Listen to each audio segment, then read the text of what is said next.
Hello, dear student. Welcome to the Noon Academy. Good evening to all of you. Good evening to all of you. Hi, Aryan. Good evening to all of you. कैसे हो आप सब? कैसे हो? आज से हम class 10 की स्टडी करने जा रहे हैं. क्लास 10 की स्टडी. यहाँ पर हम फर्स्ट लेसन यहाँ पर स्टार्ट करने वाले हैं, दैट इज द ग्रेविटेशन. ठीक है. सबसे पहले हम यहाँ पर डिस्कस करेंगे, एक एक चीज को ध्यान से समझेंगे क्योंकि आपके पास अभी ढेर सारा वक्त है. ठीक है. तो इस वक्त का सही इस्तेमाल हम करेंगे. ठीक है. धीरे धीरे सारी चीजें यहाँ पर हम कवर करने वाले हैं. हर्षवर्धन चौहान, हर्षवर्धन बोलिए ना, क्या बात है? हाय हर्षवर्धन, बोलिए क्या बात है? Good evening to all of you. Hi Ansar, good evening. Nilesh, good evening. Okay Pranjal, ठीक है. ओके जयेश, ओके विशाल, ठीक है. डोंट वरी बेटा, सारी चीजें मैं अच्छी तरीके से कराऊंगा, डोंट वरी. ठीक है. बिल्कुल आराम से धीरे धीरे हम पढ़ने वाले हैं. ठीक है. डोंट वरी, बिल्कुल चिंता मत करो, ध्यान से और सारी चीजें मैं आपको पढ़ाऊंगा. ठीक है. ठीक है. अभी क्लास 10 की तो हाँ, सृष्टि न्यूमेरिकल भी लेने हैं. न्यूमेरिकल भी अभी थ्योरी तो होने दो, थ्योरी होंगे, क्वेश्चन होंगे, न्यूमेरिकल भी. बेसिक बेसिक न्यूमेरिकल मैं आपको लूंगा. ठीक है. बेसिक न्यूमेरिकल में लूंगा आपके. ठीक है, कोई बात नहीं. ठीक है, लूंगा. ठीक है. आपके पास ढेर सारा समय है. ठीक है अंजलि बेटा, ढेर सारा समय. हाँ, नोट्स भी दूंगा, दीपाली, उन्नति, नोट्स भी दूंगा. ठीक है. सेशन खत्म होने के बाद, सेशन खत्म होने के बाद मैं नोट्स भी प्रोवाइड करूंगा. ठीक है. नोट्स भी मैं आपको दे दूंगा. ठीक है, डोंट वरी. क्या आपकी 10th की पढ़ाई चल रही है क्या? कोई अगर 10th की पढ़ाई चालू कर रहा है क्या? अभी आपकी 10th की पढ़ाई शुरू है? ओ वेरी गुड. क्या बहुत सारे बच्चों की स्टडी यहाँ पर शुरू देख रही है. वाह. अरे ऋतुराज, मराठी येते ना मला? कोण मराठी येणार नाही यार, महाराष्ट्र माणूस आहे. हाँ आर्यन भेज दूंगा. बिल्कुल बिल्कुल. स्कूल चालू होने वाले फिर से? ओके ओके, ठीक है. बिल्कुल बिल्कुल. ठीक है. हो गए. ठीक है. चलो बच्चों को एक बार आने दो यार, बच्चों को एक बार आने दो, स्टार्ट करेंगे. Good evening to all of you.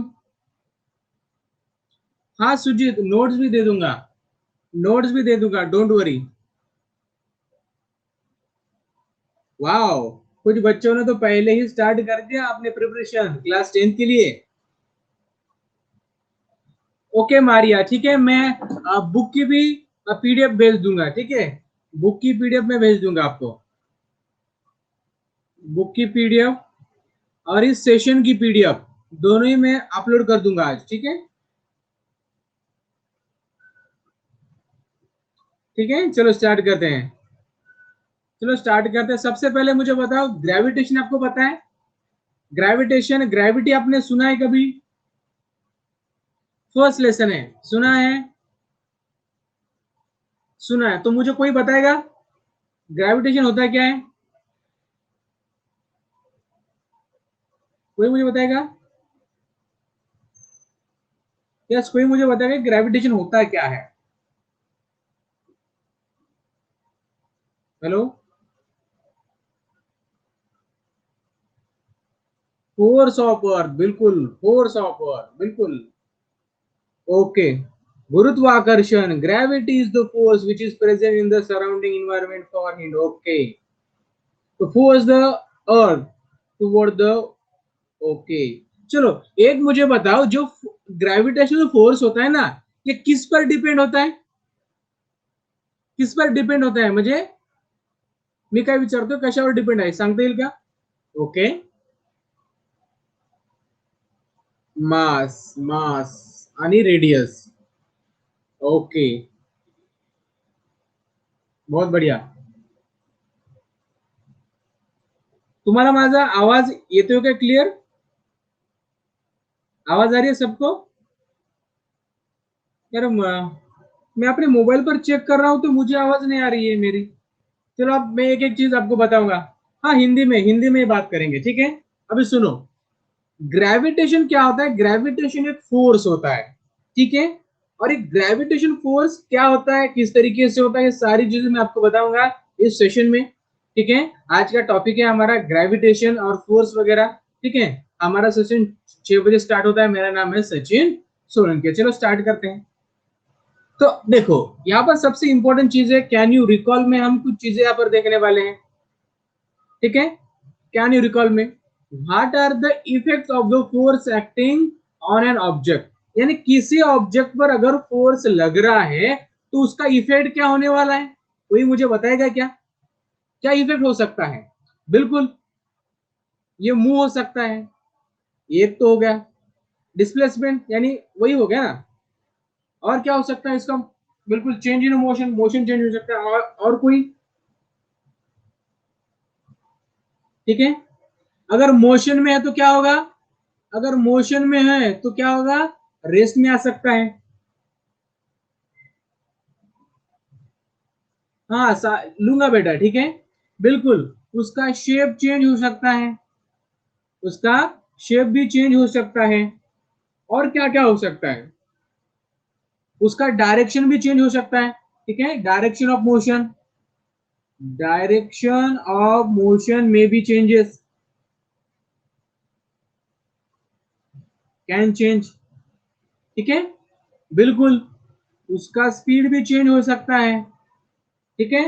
अगर रेस्ट में है तो मोशन में आ सकता है, अगर मोशन में है तो रेस्ट में आ सकता है। बिल्कुल, तो ये सारी चीजें हो सकती है जब हम किसी ऑब्जेक्ट पर अगर फोर्स अप्लाइड करते हैं तो, ठीक है। हाँ, वर्क तो होगा, लेकिन उसके बारे में हम बाद में बात करेंगे, ठीक है। लेकिन इस ऑब्जेक्ट पर क्या इफेक्ट होने वाला है इसके बारे में यहाँ पर हम डिस्कशन करने वाले हैं। तो क्या होगा? उसका स्पीड चेंज होगा, ठीक है। वो मोशन में आ सकता है, ठीक है। मोशन में है तो रेस्ट में आ सकता है। उसका शेप चेंज हो सकता है, उसका मोशन का डायरेक्शन चेंज हो सकता है। तो ये सारी चीजें हो सकती है जब हम किसी ऑब्जेक्ट पर अगर फोर्स लगाते हैं तो, ठीक है। उन्नति आवाज नहीं आ रही है तो एक बार रिफ्रेश कर लो, उन्नति रिफ्रेश कर लो। उन्नति, एक मिनट, उन्नति को एक बार मैं मैसेज भेज दूं। उन्नति एक बार रिफ्रेश करो। पार्क टाइम तो चेंज नहीं हो सकता है, लेकिन हम देखेंगे, ठीक है।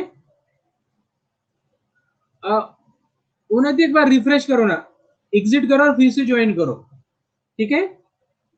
चलो, अब देखो, what type of the force are familiar with you, यानी आपको कौन कौन से फोर्स पता है, कोई मुझे बताएगा आपको कौन कौन से फोर्स पता है? ठीक है, एक मस्कुलर फोर्स हो गया, ठीक है। Muscular force, magnetic force, okay, frictional force, gravitational force, वाह, mechanical force, electromagnetic force, okay, mechanical force हो गया। बहुत बढ़िया, तो ये हमें फोर्स पता है, ठीक है। ये फोर्स हमें पता है, हमने पढ़ा है क्लास 8 में, 9th में, 10th में, ठीक है। तो ये चीजें हमने कहीं ना कहीं पढ़ी हुई है, ठीक है। बिल्कुल, सेंट्रीपिटल फोर्स, इलेक्ट्रोस्टैटिक फोर्स, बिल्कुल ये सारे फोर्स हमें पता है। बहुत बढ़िया, आपको पता है, ठीक है। न्यूक्लियर फोर्स, वाह बहुत बढ़िया। चलो आप मुझे बताओ, what do you know about the gravitational force, क्या आपको ग्रेविटेशनल फोर्स के बारे में पता है? और पता है तो चलो बताओ, मुझे पता है, यस, ठीक है। ये जो ग्रेविटेशनल फोर्स होता है ना, तो ये डिपेंड होता है दो ऑब्जेक्ट के मासेस पर। ये दो ऑब्जेक्ट, इनका जो भी मास होगा ना, इस मासेस पर डिपेंड होगा। और इन दोनों के बीच में जो भी डिस्टेंस होगा ना, इस डिस्टेंस पर डिपेंड होगा, ठीक है। बिल्कुल, टू मासेस, बिल्कुल। यानी हम इसे किस तरह से फाइंड आउट करते हैं, देखो मैं बाद में बताऊंगा, फिर भी ध्यान रख लो। The force of attraction between the two masses is directly proportional to the product of their masses and inversely proportional to the square of the distance between them, यानी उनके डिस्टेंस को क्या होता है, इनवर्सली प्रोपोर्शनल होता है, ठीक है। तो अब मुझे बताओ यहाँ पर क्या होगा, अगर किसी ऑब्जेक्ट का अगर मास बढ़ेगा, तो क्या होगा, बिल्कुल ये फार्मूला है, बाद में बताऊंगा, लिखो मत, बाद में सारी चीजें हैं। तो ये क्या होगा, ये मास भी बढ़ेगा, ठीक है। अगर डिस्टेंस बढ़ गया तो क्या होगा, डिस्टेंस सॉरी फोर्स इंक्रीज होगा, डिस्टेंस बढ़ गया तो क्या होगा, फोर्स डिक्रीज होगा, डिस्टेंस बढ़ गया तो फोर्स क्या होगा, ओके ओके ठीक है बताऊंगा, तो डिक्रीज होगा।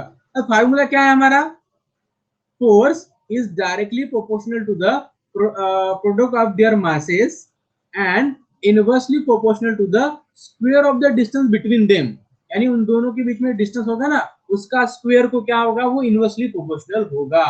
तो ऐसी चीज आपको ध्यान में रखनी है, ठीक है। नहीं बाद में देखो, ये इक्वेशन बाद में मैं बताऊंगा आपको, ठीक है। अभी इतना ध्यान रखो, यहाँ पर अभी एक्सप्लेनेशन हम सब ग्रेविटी का करने वाले, बाद में हम एक एक चीज धीरे धीरे पढ़ते जाएंगे, ठीक है। तो ये हो गया। तो देखो आप यहाँ पर, तो देखो आप सभी को पता है कि जब आप कोई चीज ऊपर की तरफ फेंकते हैं ना, जब आप कोई चीज ऊपर की तरफ फेंकते हैं ना, तो वो नीचे आती है, आप सभी को पता है, पता है ना। जब आप कोई चीज ऊपर की तरफ फेंकते हैं तो वो नीचे आती है, क्यों आते हैं, ड्यू टू द ग्रेविटी। इस ग्रेविटी की वजह से वो क्या होती है, नीचे आती है। क्योंकि ग्रेविटी क्या करती है, जब हम कोई चीज ऊपर की तरफ फेंकते हैं ना, बिल्कुल, जब हम कोई चीज ऊपर की तरफ फेंकते हैं ना, तो क्या होता है, इसको हम क्या करते हैं, कुछ वेलोसिटी दे देते ना, वेलोसिटी देंगे तो ही ऑब्जेक्ट ऊपर जाएगा। और जब क्या होगा, जब ऊपर जाएगा तो कंटिन्यूसली इसकी जो वेलोसिटी होगी ना, वो रिड्यूस होगी, वेलोसिटी इसकी क्या होगी, डिक्रीज होगी, वेलोसिटी इसकी डिक्रीज होगी। क्यों होगी डिक्रीज, बिकॉज ऑफ ये ग्रेविटी है ना, इस ऑब्जेक्ट को नीचे की तरफ खींचती है, और ग्रेविटी से नीचे की तरफ खींचती है, तो इसके वजह से इसकी जो भी वेलोसिटी होती है ना, ये वेलोसिटी धीरे धीरे कम होती है, ठीक है।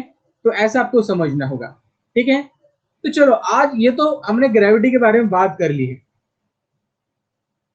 न्यूटन थर्ड लॉ, ओके देखो, न्यूटन का थर्ड लॉ, ओके एक बार एक मिनट बता देता हूं। देखो न्यूटन का थर्ड लॉ यहां पर है मेरे पास, देखो न्यूटन का थर्ड के लॉ क्या है यहाँ पर, for every action there is an equal and opposite reaction, यानी एवरी एक्शन, ठीक है, there is an equal and opposite reaction होती है, ठीक है।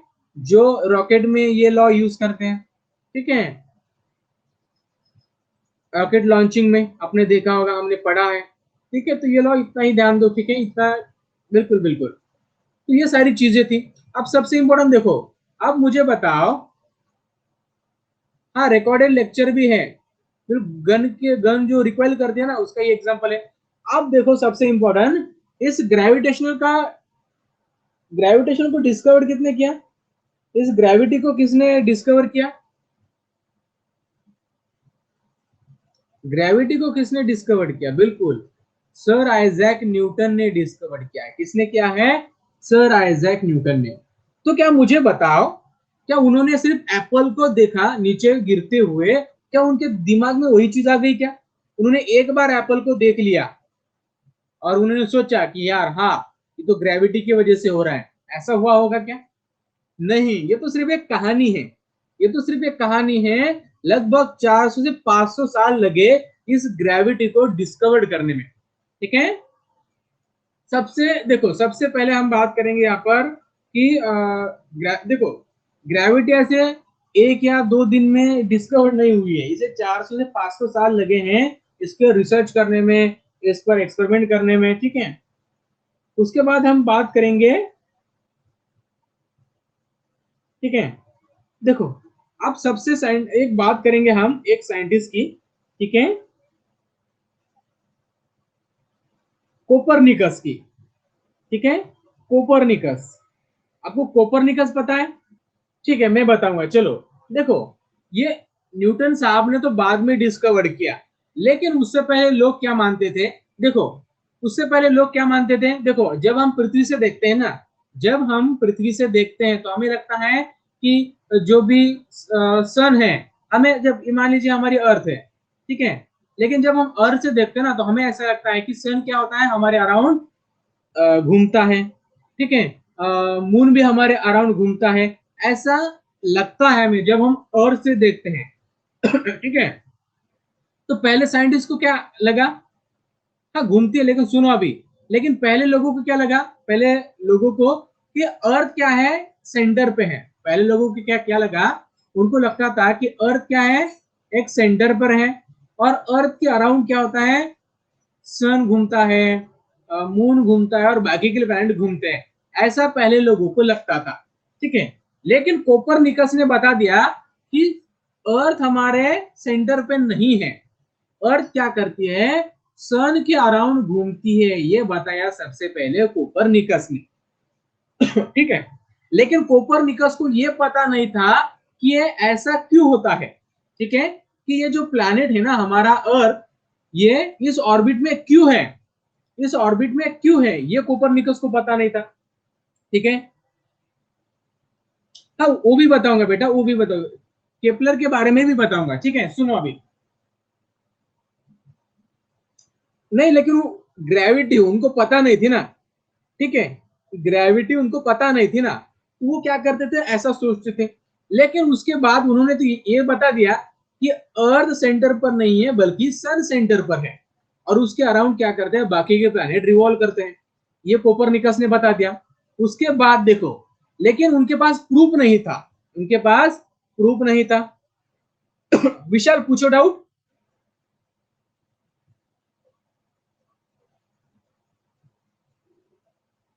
वेदांत पूछो, विशाल डाउट पूछो। ओके, एक मिनट विशाल।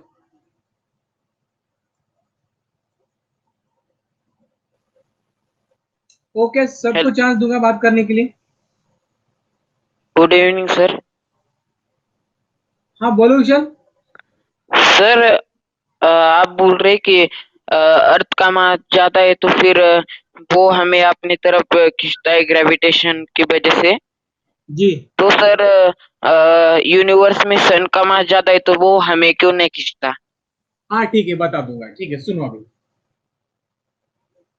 देखो, देखो ये क्या होता है, जो फोर्स ऑफ अट्रैक्शन होता है ना, ये फोर्स होता है ना, ये डिपेंड होता है प्रोडक्ट ऑफ देयर मासेस, इन दोनों के ऊपर डिपेंड होता है। ठीक है, देखो, अगर मान लीजिए ये सन है, ठीक है, सन है, तो सन क्या कर रहा है, ये सन है, और ये मान लीजिए हमारी अर्थ है। ठीक है, अर्थ घूम रही है इस ऑर्बिट में, ये अर्थ है।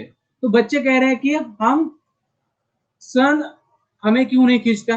ठीक है, अब देखो, अर्थ के पास क्या, आपको एक पता है क्या है, क्रिटिकल वेलोसिटी है। ठीक है, क्रिटिकल वेलोसिटी है, इस क्रिटिकल वेलोसिटी के वजह से ये अर्थ क्या हो रही है, इस प्लैनेट के अराउंड घूम रही है। ठीक है, अगर ये क्रिटिकल वेलोसिटी, यानी जो भी वेलोसिटी अर्थ के पास है ना, जो घूम रही है ना, ठीक है, घूम रही है ना, अगर ये क्रिटिकल वेलोसिटी अगर कम हो गई, तो धीरे धीरे हमारी अर्थ पर क्या होगा, हमारी अर्थ सन के ऊपर जाकर टकराएंगे। ठीक है, सन पर जाकर टकराएंगे। ठीक है, अगर एक क्रिटिकल वेलोसिटी कम हो गई तो, अगर क्रिटिकल वेलोसिटी ज्यादा हो गई तो क्या होगा, हम इस तरीके से थोड़ा थोड़ा दूर चले जाएंगे, और हमारा प्लैनेट बड़ा होते जाएगा। प्लैनेट नहीं, हमारा जो ऑर्बिट है ना प्लैनेट का, वो ऐसा बड़ा होता जाएगा इस तरीके से। यानी हम सन पे क्यों नहीं करते, इसका रीजन है क्रिटिकल वेलोसिटी। अगर हमारी अर्थ के पास अगर क्रिटिकल वेलोसिटी नहीं होती, अगर हमारी अर्थ अगर रिवॉल्व नहीं करती अराउंड द सन, तो ये क्या हो जाता, हमारी अर्थ इस सन पर गिर जाती और हम सब जल जाते। बिल्कुल, क्रिटिकल वेलोसिटी के वजह से ही क्या होता है, हमारी अर्थ इस ऑर्बिट में टिकी हुई है। ठीक है, समझ में आ रहा है, ये हो गया। अब सुनो, अब सबसे इंपॉर्टेंट देखो, जब देखो अगर हम बात करते हैं, देखो मान लीजिए अर्थ पर है, क्लियर है सबको, हाँ बताऊंगा। ठीक है, सारी चीजें बताऊंगा, डोंट वरी। अगर इस अर्थ के पास अगर क्रिटिकल वेलोसिटी नहीं होती तो क्या होता, क्रिटिकल वेलोसिटी नहीं होती तो क्या होता, तो क्रिटिकल वेलोसिटी नहीं होती तो क्या होता, ये सन पे जा से टकराता, सन पे जाकर टकराता। अब क्रिटिकल वेलोसिटी क्या होती है, क्रिटिकल वेलोसिटी का मतलब क्या होता है? इट्स अ मिनिमम वेलोसिटी, ठीक है, it's a minimum velocity which stable this earth in this orbit. यानी ऐसी वेलोसिटी होती है वो क्या करती है, इस अर्थ को इस ऑर्बिट में क्या करती है, स्टेबल करके रखती है, पकड़ के रखती है। ऐसी वेलोसिटी को हम क्या कहते हैं, क्रिटिकल वेलोसिटी कहते हैं। ठीक है, अब समझो एक चीज को और, अगर ज्यादा होगी तो हमारा ऑर्बिट इस तरह से चेंज होगा ना बेटा, हर वक्त हमारा ऑर्बिट ऐसा बड़ा होते जाएगा, फिर ऐसे दूर चले जाएंगे हम। ठीक है, वेलोसिटी बढ़ेगी तो क्या होगा, ये इस तरीके से हम दूर चले जाएंगे सन से, ऑर्बिट हमारा चेंज होगा हर वक्त। ठीक है, लेकिन कम हो गया तो और इस सन पर जाके टकराएंगे, तो ये क्रिटिकल वेलोसिटी कांस्टेंट रहती है, क्योंकि देखो स्पेस में क्या होता है, वैक्यूम होता है, तो वहां पर अगर एक बार हमने वेलोसिटी दे दी तो क्या होगा, वो कम नहीं होगी, क्योंकि वहां पर कोई फ्रिक्शन नहीं है। समझ में आ रहा है ना? तो ऐसी चीज को थोड़ा सा समझो। क्लियर है सबको? बिल्कुल। अर्थ पर क्या होगी, फिर लाइट नहीं आएगी, अगर लाइट नहीं आएगी तो क्या होगा, हाँ फ्री फॉल, मैंने आपको पहले बताया था। देखो फ्री फॉल सिर्फ वैक्यूम में ही पॉसिबल है। ठीक है, फ्री फॉल मतलब, ठीक है, ये वैक्यूम में ही पॉसिबल है। ठीक है, अर्थ के एटमॉस्फेयर में फ्री फॉल पॉसिबल नहीं है, क्योंकि यहाँ पर क्या होगा, अर्थ का रेजिस्टेंस होगा वहां पर, सॉरी एयर का क्या होगा, रेजिस्टेंस होगा, तो इसके वजह से वहां पर फ्री फॉल पॉसिबल नहीं होगा। ठीक है, हाँ एमसीक्यू भी होने वाला है, सुनो अभी, ये हो गया।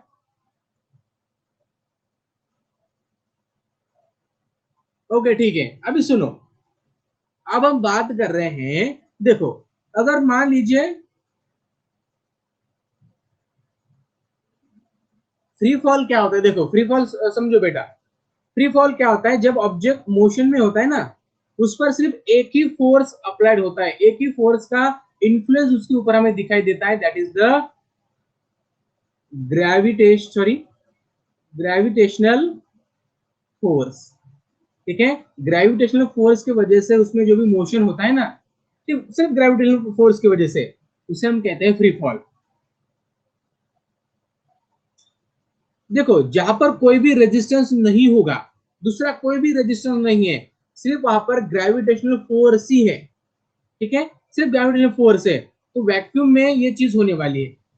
ठीक है, वैक्यूम में ये चीज होती है, क्योंकि वैक्यूम में क्या होता है, दूसरा कोई फोर्स नहीं होता है, ठीक है, ना कोई रेजिस्टेंस होता है, तो वहां पर क्या होगा, ग्रेविटेशनल फोर्स की वजह से जो भी मोशन होगा ना, उसे हम क्या कहेंगे, फ्री फॉल कहेंगे। ठीक है, समझ में आ रहा है? बिल्कुल। अर्थ के एटमॉस्फेयर में क्या होता है, फ्रिक्शन होता है ना, अर्थ के एटमॉस्फेयर में क्या होता है, फ्रिक्शन होता है, और फ्रिक्शन होने की वजह से वहां पर फ्री फॉल पॉसिबल नहीं है। हर्षवर्धन, रेकॉर्ड केलेला व्हिडिओ तुम्हाला लगेच मिळतो ना? ठीक आहे, रेकॉर्ड केलेला व्हिडिओ लर्न सेक्शन मध्ये उपलब्ध असतो। ठीक आहे, लर्न सेक्शन मध्ये उपलब्ध असतो। ठीक आहे, लर्न सेक्शन मध्ये जायचं, ठीक आहे, लर्न सेक्शन मध्ये असतो उपलब्ध। ठीक आहे, समजले? चला आता एक कोणी विचारलं तरी, फ्रिक्शन काय असतं बघा, फ्रिक्शन काय असतो, friction is the resistance of the motion of the object moving in relative to the each other. यानी ये सरफेस है, ठीक है, इस सरफेस पर मैंने क्या कर दिया, एक ऑब्जेक्ट रख दिया, और इस डायरेक्शन में इसे मैं खींच रहा हूं, फोर्स लगा रहा हूं, तो क्या होगा, ठीक है, इस फोर्स को यानी इस मोशन को जो भी रेजिस्टेंस होगा ना यहाँ पर, due to the relative motion की वजह से यहाँ पर जो भी रेजिस्टेंस क्रिएट होगा ना, ठीक है, उसे हम कहते हैं फ्रिक्शन। उसे क्या कहते हैं हम, फ्रिक्शन। और फ्रिक्शन हमेशा ही अपोजिट डायरेक्शन में होता है। ठीक है, फ्रिक्शन हमेशा ही अपोजिट डायरेक्शन में होता है। Friction is the resistance to the motion of the body of the object moving relative to the each other.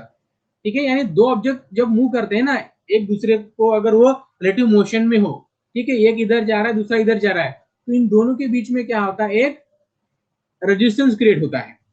ठीक है, रेजिस्टेंस, उसे हम क्या कहते हैं, फ्रिक्शन कहते हैं। बिल्कुल अपोजिट फोर्स, अपोजिट होता है। ठीक है, फोर्स इधर लगता है और फ्रिक्शन इस डायरेक्शन में लगता है, अपोजिट फोर्स होता है। ठीक है,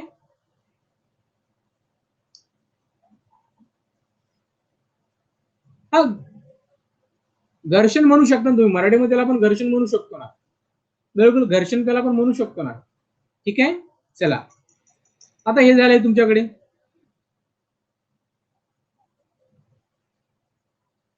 बरोबर. हाँ रुचिरा पूछो क्वेश्चन, क्वेश्चन पूछो.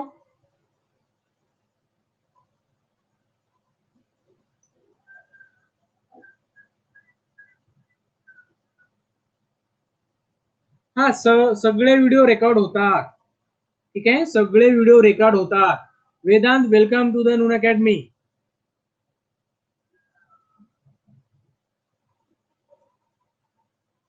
वेदांत, welcome to the Noon Academy. बिल्कुल, वैक्यूम में क्या होता है, वैक्यूम में क्या होता है, देखो वैक्यूम में सिर्फ ग्रेविटेशनल फोर्स ही होता है. ठीक है, देखो वैक्यूम का मतलब क्या होता है, वहां पर कोई भी रेजिस्टेंस नहीं होता है, कोई भी फोर्स नहीं होता है, कोई चीज नहीं होती है. ठीक है, उसे हम वैक्यूम कहते हैं. वैक्यूम का मतलब क्या होता है, एम्प्टी स्पेस. एम्प्टी स्पेस होता है ना, उससे हम वैक्यूम कहते हैं. एम्प्टी स्पेस, वहां पर कोई चीज नहीं होती है. ठीक है, उसे हम क्या कहते हैं, वैक्यूम कहते हैं. बिल्कुल कोई मीडियम नहीं होता. एम्प्टी स्पेस कह रहा हूं ना, एम्प्टी स्पेस का मतलब वही है. ठीक है, हाँ सारी चीजें बताऊंगा. ठीक है, अब देखो एक एक करके सुनो ना अभी. ठीक है, एक एक करके सुनो ना अभी. अभी आप ग्रेविटेशनल के बारे में पूछ रहे हो, एक्सेलरेशन के बारे में, स्मॉल जी के बारे में, तो एक एक करके सारी चीजें हम समझेंगे. ठीक है, एक एक करके सारी चीजें हम समझेंगे. डोंट वरी, एमसीक्यू भी लूंगा आपके, डोंट वरी, एमसीक्यू भी लूंगा. बिल्कुल, देखो और कोई भी चीज अगर हम ऊपर फेंकते हैं ना, वो अगर नीचे आती है तो वो सिर्फ ग्रेविटेशनल फोर्स की वजह से आती है, मतलब उसे हम ग्रेविटी कहते हैं. अब प्रांजल पूछो ना क्वेश्चन, प्रांजल को एक देखो, प्रांजल कहाँ पर है. ओके चलो. हेलो हेलो सर, एक्चुअली मैं आपने जो अभी पहले लिखा था ना सबसे स्टार्टिंग में, वो inversely proportion and directly proportion, उसमें जो हाँ हाँ वो समझ में नहीं आया क्या था. ठीक है बेटा, ठीक है समझा दूंगा. ठीक है, ठीक है. देखो देखो सब, ये तो आगे वाला पॉइंट था, लेकिन फिर भी पूछा है तो एक बार मैं आपको बता देता हूं. ठीक है, अब देखो न्यूटन ने क्या किया, एक लॉ दे दिया. ठीक है, न्यूटन ने क्या किया, एक लॉ दिया, उसे हम कहते हैं Newton universal law of gravitation. ठीक है, सुनो अभी, न्यूटन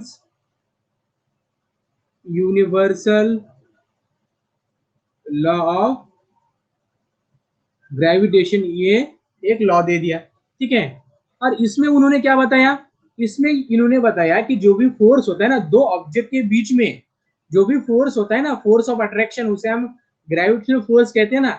ये जो भी फोर्स होता है दो ऑब्जेक्ट के बीच में, ठीक है, m1 और m2 ये इसका मास हो गया, तो ये होता है directly proportional to the their product. मतलब force is directly proportional to the product of their masses, मतलब m1 इंटू m2, इसके प्रोडक्ट को क्या होता है, डायरेक्टली प्रोपोर्शनल होता है.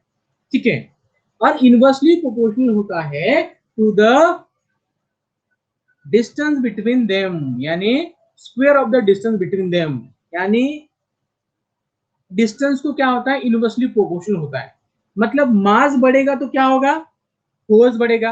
अगर डिस्टेंस बढ़ेगा तो क्या होगा, फोर्स कम होगा. ऐसा ये हमें यहाँ पर बता देता है. ठीक है, ऐसा इसका कोई रिलेशन है. ठीक है, तो ये मैं आपको बाद में फिर से बताऊंगा. ठीक है, नेक्स्ट वाले पॉइंट पर ये हम कवर करने वाले हैं. ठीक है, चलो अब मैं बता रहा था आपको, कोपरनिकस ने ये बता दिया. बाद में क्या हुआ, गैलीलियो आए, गैलीलियो के बाद केपलर आए. केपलर ने हमें 3 लॉ दिए थे, ये तो हम बाद में पढ़ेंगे केपलर ने कौन कौन से 3 लॉ दिए थे. लेकिन उससे पहले एक सबसे इंपॉर्टेंट चीज है, सुनो अभी मैं क्या कह रहा हूं. तो आपके पास मोबाइल है, सबके पास. ठीक है, हर रुचिरा पूछो. देखो अभी गैलीलियो ने क्या किया, जो भी कोपरनिकस ने जो भी पॉइंट दिए थे उसका इस्तेमाल किया. उसके बाद उन्होंने, गैलीलियो ने पहला टेलीस्कोप बनाया था, उन्होंने उससे ऑब्जर्व किया. और उसके बाद देखो, उसके बाद हम बात करेंगे केपलर के बारे में। केपलर ने 3 लॉ दिए थे, उन्होंने उसमें बताया कि जो प्लैनेट होते हैं ना सन के अराउंड, ये एक इलिप्टिकल ऑर्बिट में घूमते हैं। इसके बारे में भी हम बाद में बताने वाले, ठीक है।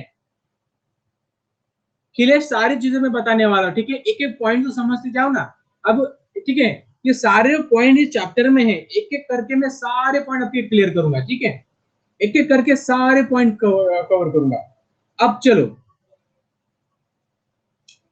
अभी देखो ग्रेविटेशन होता क्या है। तो force of attraction between the any two masses, यानी किसी भी दो मासेस के बीच में जो भी फोर्स ऑफ अट्रैक्शन होता है ना, इसी को ही हम क्या कहते हैं, ग्रेविटेशन कहते हैं, ठीक है।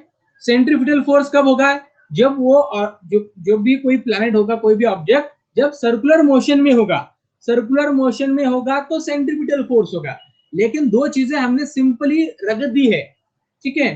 तो इनके बीच में जो भी फोर्स ऑफ अट्रैक्शन होगा, इसे हम क्या कहेंगे, इसे हम, हाँ बिल्कुल वेदांत वही पढ़ा रहा हूं, ठीक है, वही पढ़ा रहा हूं वेदांत, वही पढ़ा रहा हूं, ठीक है। चलो, उसे हम कहते हैं ग्रेविटेशन, उसे हम क्या कहते हैं, ग्रेविटेशन।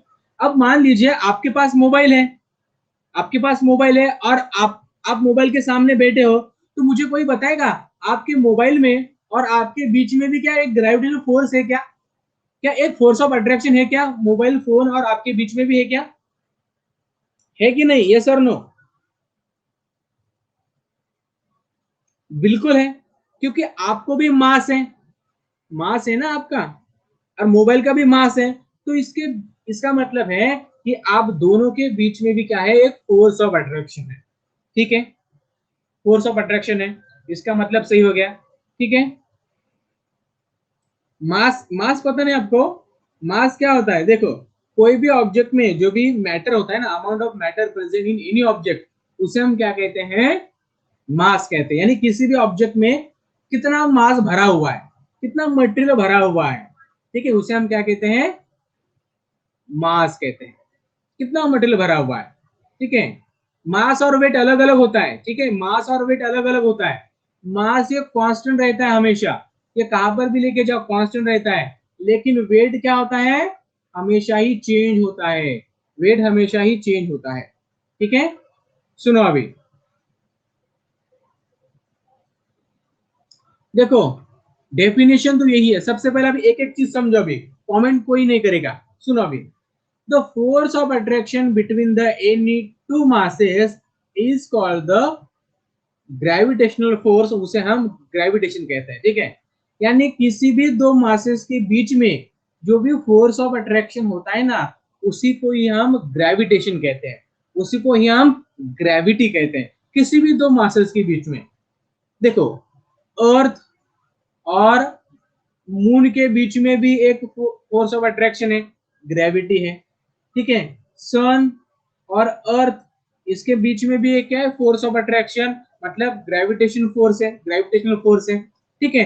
यानी हर एक ऑब्जेक्ट के पास, ठीक है, हर एक ऑब्जेक्ट के पास क्या होता है, मास होता है, और मास होने की वजह से उसके पास फोर्स ऑफ अट्रैक्शन भी होता है, ठीक है। तो इतनी चीज आपको समझ लेनी है, ठीक है, यानी ये तो आपको पता चल गया।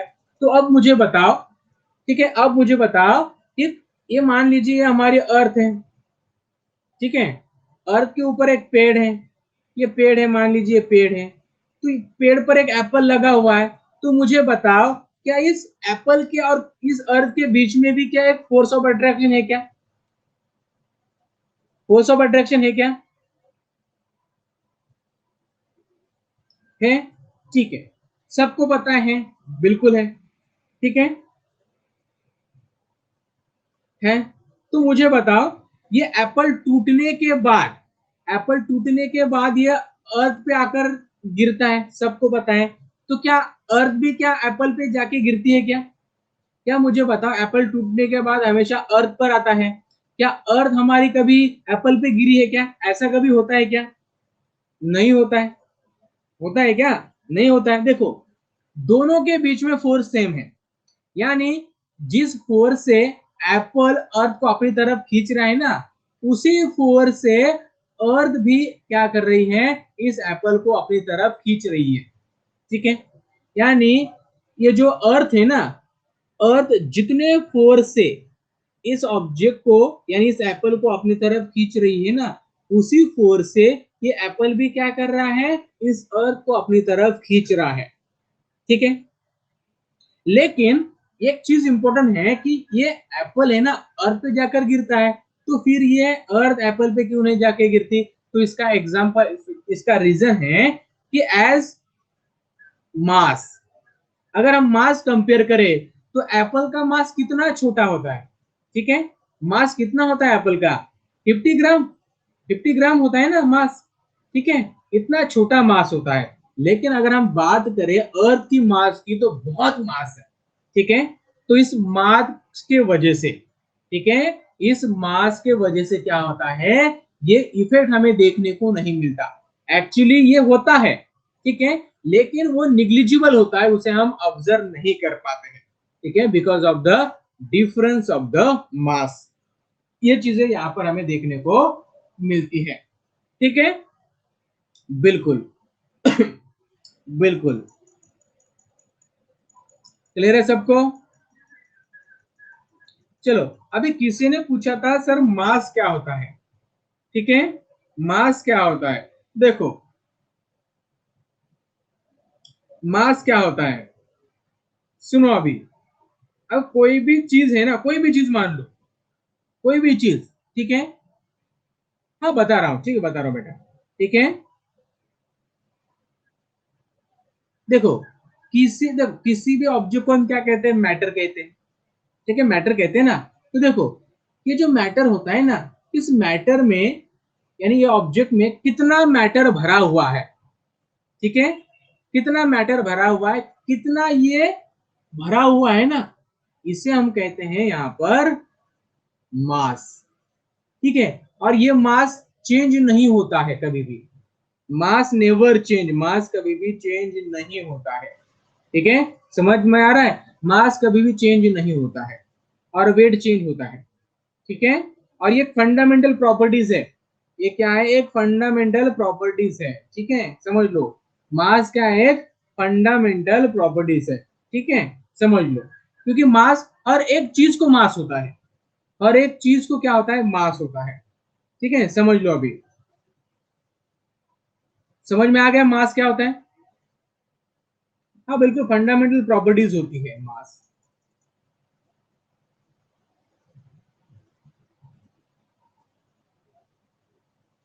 I don't know how to kick, that's why they cannot speak. My question is, planet has critical velocity like the Earth? बिल्कुल, जितने भी प्लैनेट हैं उन सबको क्रिटिकल वेलोसिटी होती है।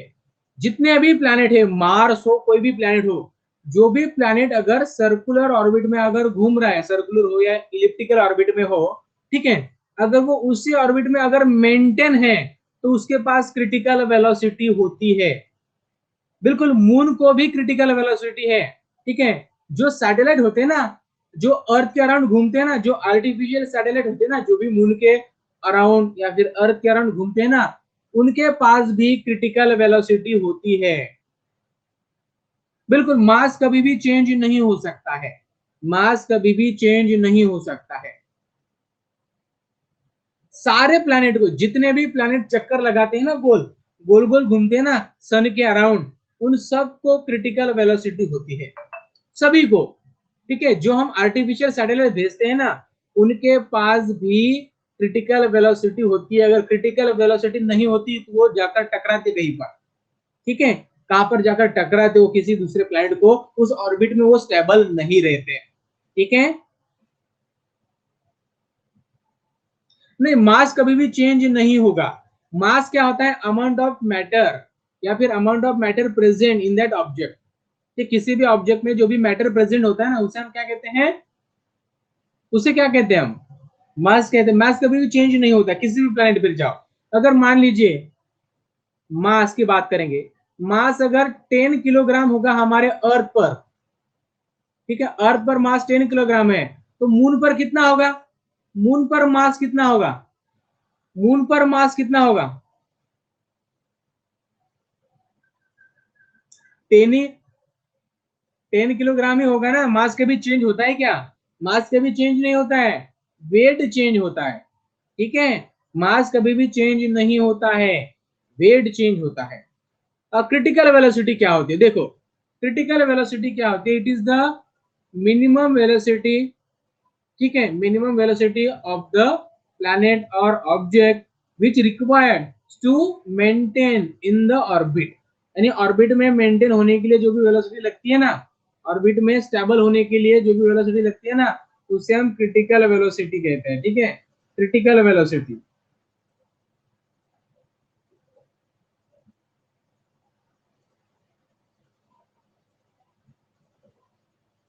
समझ में आ गया,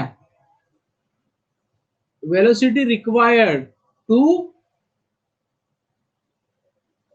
any object or any planet to remain stable in the orbit, यानी ऑर्बिट में स्टेबल रहने के लिए जो भी वेलोसिटी रिक्वायर्ड होती है ना, देखो ऑर्बिट में स्टेबल रहने के लिए, ठीक है, स्टेबल का मतलब क्या है, ना ये बाहर जाए ना कहां पर जाए, यानी इस ऑर्बिट में रहने के लिए जो भी वेलोसिटी रिक्वायर्ड होती है ना, उसे हम कहते हैं क्रिटिकल वेलोसिटी। बिल्कुल, उस ऑर्बिट में होल्ड करने के लिए जो भी वेलोसिटी होती है ना, उसे हम क्रिटिकल वेलोसिटी कहते हैं, ठीक है, समझो अभी, बिल्कुल। अब देखो, मान लीजिए ये अर्थ है, ठीक है, ये अर्थ है, और अर्थ के अराउंड ये क्या है, एक मान लीजिए एक ऑर्बिट है, और यहाँ पर जो भी सैटेलाइट होगा ना, इसकी वेलोसिटी क्या होगी, अगर देखो डिस्टेंस बढ़ेगा, अर्थ के सेंटर से जो भी अगर डिस्टेंस बढ़ेगा, तो क्या होगी, क्रिटिकल वेलोसिटी कम होगी, क्रिटिकल वेलोसिटी कम होगी। समझो अभी, अगर हम अर्थ से दूर जाएंगे तो क्रिटिकल वेलोसिटी क्या होगी, क्रिटिकल वेलोसिटी क्या होगी, कम होगी। अगर हम अर्थ के पास आएंगे तो क्या होगा, क्रिटिकल वेलोसिटी ज्यादा होगी। यानी अगर हमें मान लीजिए ये अर्थ है, और अर्थ के पास अगर हमें कोई सैटेलाइट को अगर घुमाना है, तो इसे हमें ज्यादा क्रिटिकल वेलोसिटी देनी होगी, इसकी क्रिटिकल वेलोसिटी अलग होगी, ठीक है। अगर ऑर्बिट अगर दूर होगा तो इसकी क्रिटिकल वेलोसिटी कम होगी, यानी डिक्रीज होगी, it will decrease when we go away from the planet और अर्थ, ठीक है, क्लियर है, समझ में आ गया। चलो, अब यहाँ पर हम बात करेंगे न्यूटन्स लॉ ऑफ मोशन के बारे में।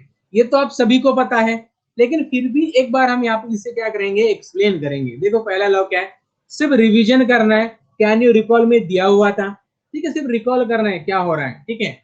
A body at a rest will remain at a rest, and the body in the motion will remain in the motion unless it acted upon by the external force। यानी body अगर rest में है तो rest में ही रहेगी, अगर body अगर motion में है तो मोशन में ही रहेगी, जब तक हम इस पर क्या करेंगे, कोई फोर्स नहीं लगाएंगे। तो ये हमें कह रहा है, इसे हम कहते हैं न्यूटन्स लॉ, ठीक है, फर्स्ट न्यूटन्स लॉ, ठीक है, समझ में आ गया।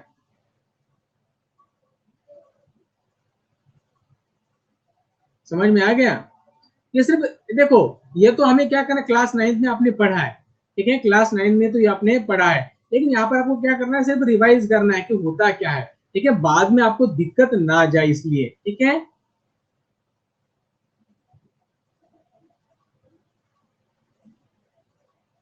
उसके बाद देखो सेकंड लॉ क्या है, the force acting on the object is equal to the mass of the that object and its acceleration. यानी क्या होता है, जो अप्लाइड फोर्स होता है ना, ये डायरेक्टली प्रोपोर्शनल होता है to the mass and its acceleration. क्या होता है, force is directly proportional to the mass and its acceleration, ठीक है, तो ये बताता हमें, ठीक है।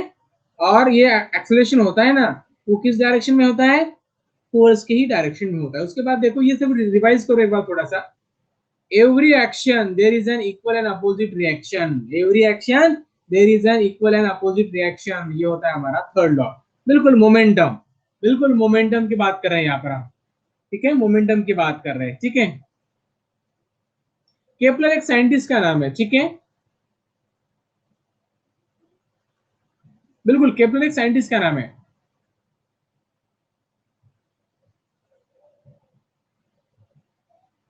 ठीक है। ये तो देखो, ये सारी चीजें हम बाद में देख रहे हैं, एक बार मैं आपको रिवाइज करा रहा हूं, ठीक है।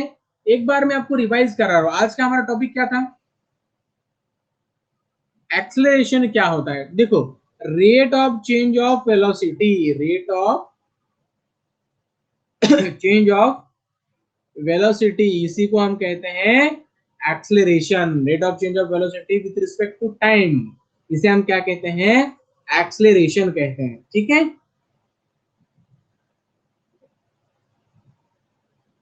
मयंक बेटा ये 9 का है ना, न्यूटन्स लॉ ऑफ मोशन क्या है, रिवाइज करा रहा हूं ना, ये 9 का है ना बेटा, ये 9 का नहीं है क्या? है ना 9 का? तो एक बार मैं सिर्फ आपको रिवाइज करा रहा हूं, ये न्यूटन्स ऑफ लॉ, ठीक है, ये तो 9 का है ना, न्यूटन्स लॉ ये तो 9 के हैं, ये मैं एक बार रिवाइज कर रहा हूं आपको। ठीक है, ये ग्रेविटेशन आपको नया है, ये मुझे पता है, ये तो मैं आपको सारी चीजें बताऊंगा, लेकिन न्यूटन्स लॉ हो गया, ठीक है, ये तो आपको पढ़ा हुआ है आपने अभी अभी हमने देखा हुआ है, तो सिर्फ उसको रिवाइज कर लो एक बार। ठीक है, ठीक है, ओके, क्लियर है सबको? चलो, तो यहाँ पर बात करते हैं हम आज हमारे सर आइजैक न्यूटन के बारे में। ठीक है, देखो, सर आइजैक न्यूटन से पहले, ठीक है, जो केपलर थे ना, केपलर ने 3 लॉ दे दिए थे, आपको पता है, फर्स्ट लॉ, सेकंड लॉ और थर्ड लॉ। केपलर के बारे में हम बाद में पढ़ेंगे, लेकिन केपलर से न्यूटन से पहले केपलर साइंटिस्ट है, ठीक है, इन्होंने क्या किया था, 3 लॉ दे दिए थे, पहला, दूसरा और तीसरा। तीनों में उन्होंने क्या बताया था, देवेंद्र, ये कैंसिल हुआ है, लेकिन अगले साल थोड़ी कैंसिल होगा, अगले साल के लिए पढ़ा रहा हूं ना, क्लास 9 के बच्चों को पढ़ा रहा हूं, क्लास 10 के नहीं।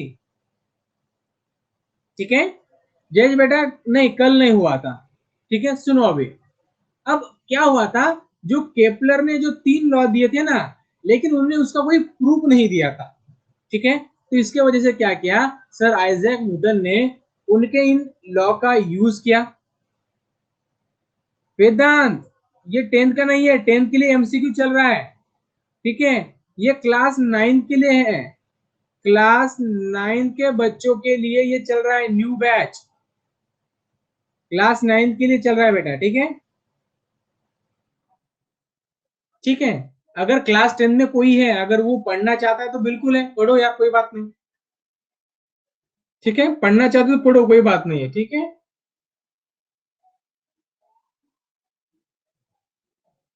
पढ़ना चाहते तो पढ़ो, कोई बात नहीं। ठीक है,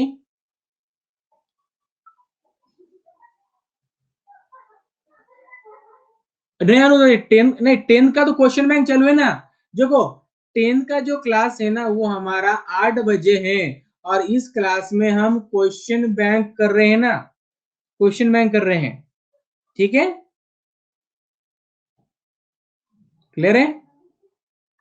ओके, किसी को कोई क्वेश्चन हो तो पूछ लो। देखो, सबसे पहले ये मैं एक बार पढ़ा दूं, ठीक है, उसके बाद क्या, न्यूटन ने क्या किया, जो केपलर लॉ थे ना, उसका इस्तेमाल करने के बाद उन्होंने क्या किया, अलग अलग अपनी थ्योरीज दी। उन्होंने क्या किया, इक्वेशन ऑफ मोशन दे दिए, लॉज ऑफ मोशन हमें दे दिए, उसके बाद थ्योरी ऑफ ग्रेविटी हमें दे दी। ठीक है, इन सारी चीजें उन्होंने एक्सप्लेन की by using the Kepler's law. Kepler law के जो भी फार्मूले थी, जो भी थ्योरीज थी केपलर ने दी थी, उसका इस्तेमाल इन्होंने किया, और उसके बाद उन्होंने अपनी थ्योरी रखी, थ्योरी ऑफ ग्रेविटी, और उसने वहां पर एक्सप्लेन किया उन्होंने थ्योरी ऑफ ग्रेविटी के बारे में। ठीक है,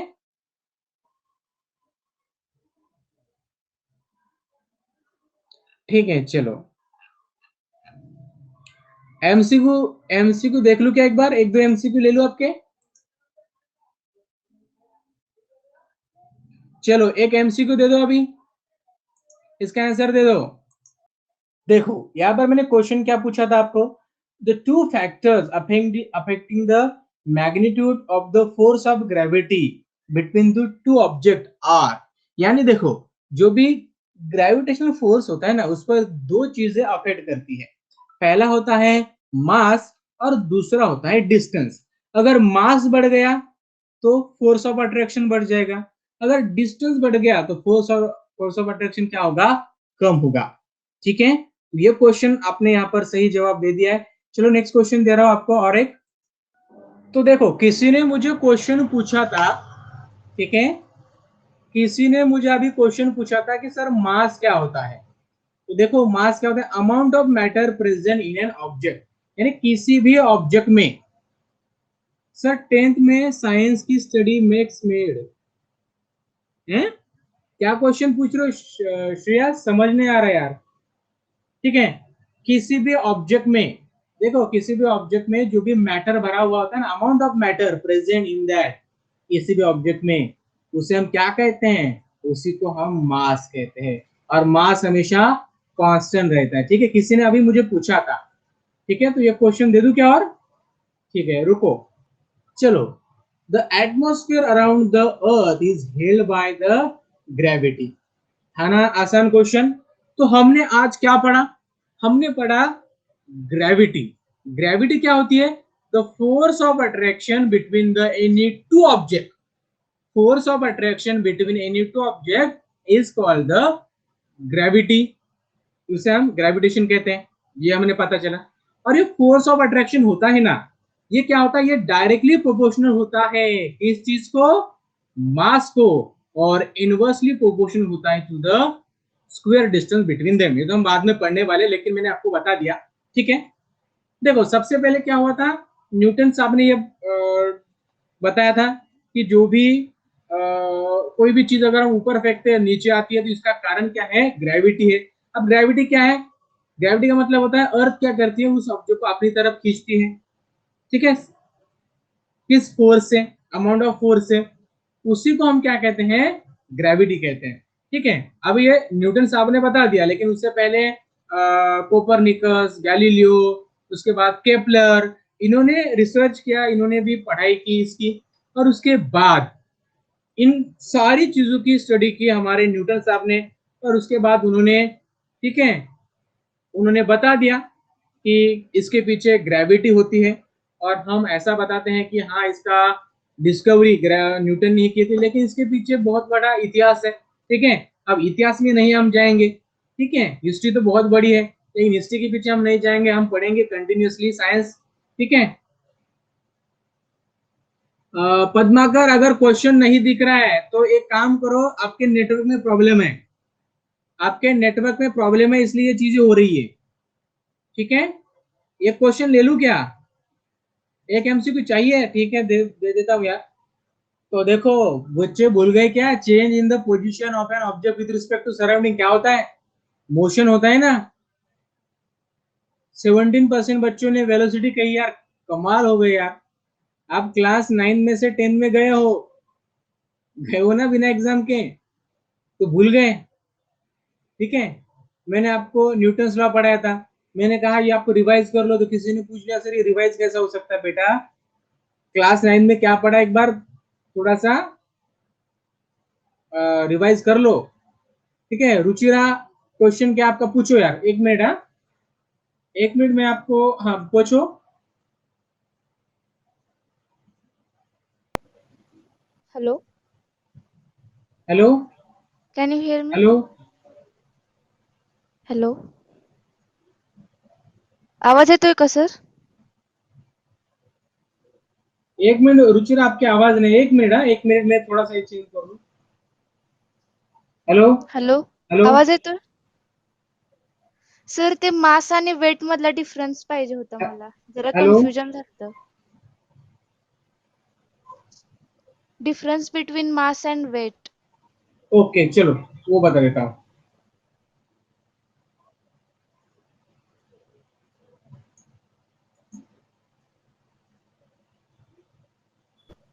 ते मगाशी माइक ऑन देखो अभी होतच नव्हता फर्स्ट टाइम. डिफरेंस क्या होता है मास एंड वेट के बीच में, इंपॉर्टेंट पॉइंट है। अब देखो मास, देखो यहाँ पर मैं एक बार लिख दूं, ये मास और ये वेट। ठीक है, मास और वेट। अभी देखो मास क्या होता है, मास क्या होता है, amount of matter present in an object, amount of matter, amount of matter, इसे हम कहते हैं मास, है ना पता, अमाउंट ऑफ मैटर इसे कहते हैं मास। ठीक है, और वेट क्या हो गया, weight is nothing but the force, weight is nothing but the force. Weight क्या है? एक फोर्स है, नथिंग बट। इसे हम यम इंटू जी से हम इसे हम यहाँ पर दिखाते हैं। ठीक है, समझ में आ रहा है? इसे हम क्या बताते हैं? यम इंटू जी से हम इसे दिखाते हैं। ठीक है, अब समझो। हाँ, वेट बिल्कुल ग्रेविटी की वजह से होता है। वेट क्या होता है? ग्रेविटी के वजह से वेट होता है। ठीक है, और जो मास होता है ना, मास से तो कोई रिलेशन है ही नहीं। ठीक है, अभी देखो, तो weight of the body is the force which the earth attract, यानी जिस फोर्स से अर्थ किसी ऑब्जेक्ट को अट्रैक्ट करती है ना, उसे हम क्या कहते हैं? वेट कहते हैं। ठीक है, किसी भी फोर्स से अगर अर्थ अट्रैक्ट कर रही है किसी भी ऑब्जेक्ट को, उसका वो वेट हो गया। उसका क्या हो गया? उसका वो वेट हो गया। ठीक है, अभी जो मास है ना, इससे सिर्फ मैग्नीट्यूड है, मैग्नीट्यूड है, डायरेक्शन है नहीं, तो ये बन जाएगी हमारी स्केलर क्वांटिटी। और जो वेट है ना, इसे क्या है? मैग्नीट्यूड है और डायरेक्शन है, ये तो ये बन जाएगा हमारा वेक्टर क्वांटिटी। ठीक है, समझ में आ गया? Mass does not change, mass कभी भी चेंज नहीं होता है। Mass does not change, not change. ठीक है, और वेट क्या होता है? प्लेस टू प्लेस चेंज होता है, ये डिपेंड करता है एक्सेलरेशन ड्यू टू ग्रेविटी पर। तो मास डज चेंज, मास हमेशा चेंज करता है। ठीक है, और इसका यूनिट होता है किलोग्राम। किलोग्राम में हम क्या करते हैं? मास को मेजर करते हैं। ठीक है, और ये जो वेट होता है ना, वेट का यूनिट होता है न्यूटन, क्योंकि वेट क्या होता है? Nothing but the force. Weight nothing but the force. ठीक है, तो ऐसी चीज थोड़ा सा समझ लो। ठीक है, म्हणजे वजन आपण क्लियर है? काउंट करताना ग्रॅव्हिटी बरोबर असतं. क्लियर आहे उशिरा? या. गिरीजा, मी फक्त सायन्स घेतोय, मी सायन्स घेतोय. ठीक आहे, क्लियर आहे सगळ्यांना? एक बार मैसेज करा, हो सर क्लियर आहे, समजले? एक बार मैसेज करिए सब, yes sir, is it clear? Okay, चलो बच्चों, बाय, मिलेंगे कल, 6 बजे। Thank you so much to join this session. ठीक है, चलो। और ये क्लास 9th के लिए है, ये 9th के लिए बैच चल रही है। ठीक है, क्लास 9th के लिए बैच चल रही है बच्चों। ओके, बाय, चलो, गुड नाइट, गुड नाइट।